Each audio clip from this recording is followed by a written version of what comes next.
Hi everyone, Tom with On-Campus College Planning coming to you on a bright and wonderful early October afternoon. And if it's October, it must be time to talk about the FAFSA. So I'm going to talk about what the FAFSA is and how it works and give you some tips. And you can also connect with us at oncampuscollegeplanning.com. And we've got a lot of great tools on colleges and money within our online coaching program, College Bound Confidence Community. You can check that out as well. So this is really how I start to get to this question, which is how much are we going to pay for college? So the FAFSA is the free application for federal student aid. All right, very important word. It is free.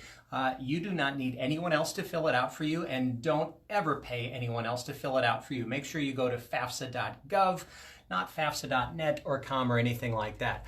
It is the first step of that financial aid process, okay? We're going to be filling it out now in October, and we may not know the answer to that question until considerably later, winter or even spring for you seniors, which sounds like a long time, but we have to take this step by step. Everyone with a student who's either in college or will be in college next year should file this. And right away, I get pushback from people that say, well, we just make too much. We know we're not going to get any financial aid. Here's what I want to tell you.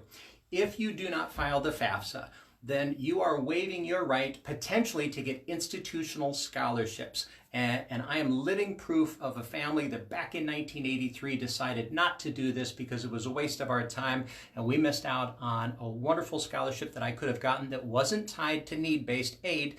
It was a merit-based scholarship, and a lot of colleges still do that. It takes about an hour. Everybody's got an hour that they can spend to work through this process, okay? So highly recommend that everyone does that. It goes live October 1st, and I've been getting some calls and emails about, when are you going to talk about this? I want to file this right away. That's great. We want to file this relatively soon, but it's not quite like I need to file it on October 1st. You're still in really good shape if you take care of this. Even this week or next week would be a great time to do it.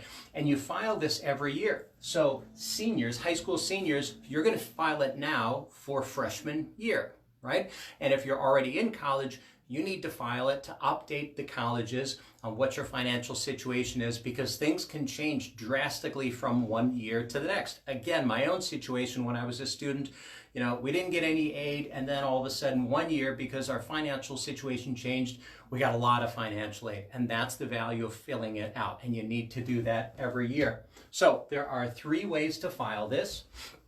I think this is the best. To get on a laptop, desktop, or tablet, go to www.fafsa.org. Make sure it's that website.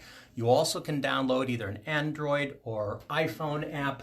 Folks, this is not ordering Culvers. This is kind of a big deal. I think you should get on a computer where you can kind of see everything at once. And you can also, if you prefer to do hard copy, you can print out a PDF and mail it in as well. It just takes a little bit longer to process. So what am I going to need for this? Well, both the student and the parent or parents are going to need a FAFSA ID. And that's the first step of the process, to get your ID number. You're also then going to need everybody's social security number, the student's driver's license number, if he, she, or they have a driver's license, and then here are the financial records you're going to need. The main thing you're going to need are your 2009 tax returns. You're like, well, wait a minute. Johnny's going to be going to school in 2021. Shouldn't we be giving them our 2020? No, this is what's called prior year. So we're using 2019. That changed about 5 years ago. Makes the whole process a lot easier, so we're not waiting for January 1st to do that. And what I found is extremely helpful is the IRS data retrieval tool. All right, so once I create that account, I can go in as a parent and I can say, hey, instead of inputting all my information for my taxes, I can link up with the IRS and use this data retrieve tool, which is very safe and secure, and it will import that information in. It works really, really well. You're also going to need to know your savings and checking accounts, not just for parents, but for students as well. And this is very important. The FAFSA is going to ask what your balance in savings and checking are at the time that you file. So you need to think about that with any upcoming expenses. Maybe you're thinking about buying a computer to send Johnny off to school. Might be a good time to do that as well. It's also going to ask for non-retirement investments. So your 401k, your 503b, things like that are not going to be included in this. It will ask for your 529 investments. And then if you just have Microsoft stock or something like that in the stock market, it's going to ask for those things as well. It won't ask for the value of your home. The four basic things that they're asking for are student income, student assets, parent income, parent assets. Okay? So then after you file it, and again, it takes about 1 hour. It's pretty slick, right? I did it in a hotel room in Memphis on a college trip one time, and it worked out just fine. So what's next? Well, you get an email confirmation pretty quickly, within a day or two, just saying we received that. Right? And you can log back in and check to make sure everything is right. And then within about a week, you're going to get an SAR, a student aid report, which is basically just going to show you all of the things you put into this, and you need to double check to make sure that all those are right, because that could drastically impact things. And then the big thing that the student aid report is going to give you is an EFC number, expected family contribution number. Now, I'm going to be talking about money in college all week, and I'm going to be talking exactly about this in the next couple of days. Actually, I'm going to be talking about EFC pretty much every day because it's a really, really important number. It is not the final number that you pay. It's one more step along the process. From here, we're going down here. The colleges that you list, and you have to list at least one college, and you can list up to 10, and you can add others later if you need to. They're going to get that EFC number, the expected family contribution, right? And that's the government saying this is how much we think the Smith family can afford in 1 year for college.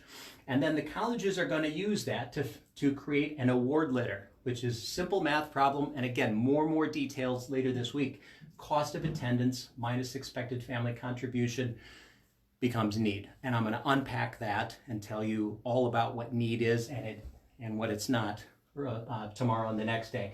So 2020 COVID, what if something happened? What if my 2009 tax returns look nothing like what they should look like because I lost my job or I was furloughed or whatever? Very important. Go ahead and file the FAFSA anyways, and then start contacting the colleges, all right? You still need to work through the FAFSA process. Don't delay that.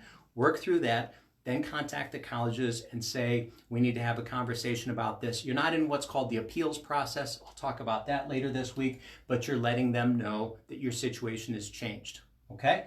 And you can go in to the FAFSA then later and amend and make corrections. So one common question I get is if you and your spouse are divorced and you're sending your kid off to college, how does that work? Well, first of all, the thing you need to know is determining the custodial parent is not the same as a legal custody arrangement. So if you say, well, we have 50-50 joint custody, that's not what the FAFSA asks. The FAFSA asks, where did the student spend more nights?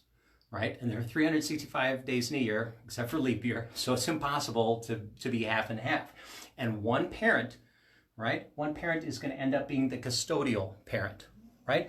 And we are going to use the custodial parent's income. Now, if the custodial parent is remarried, that income is going to go in there as well, but the non-custodial parent does not file. If you need more help on this, I'm happy to walk you through this because I understand that there can be some exceptions and unique circumstances as well. So again, all week we're going to be talking about this, talking about the FAFSA, then going into more about this. How much does college cost? To give you some benchmarks and some ideas of what this really is going to cost at the very end. I'm going to talk more about financial aid process and like, okay, so we have our EFC number, now what? Also going to talk about ways to reduce the cost of college, things that you as a student and family can do.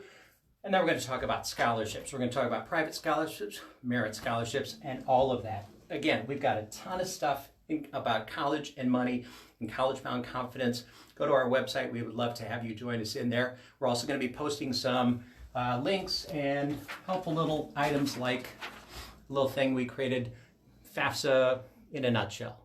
All right, and a lot of these links you can take right out there.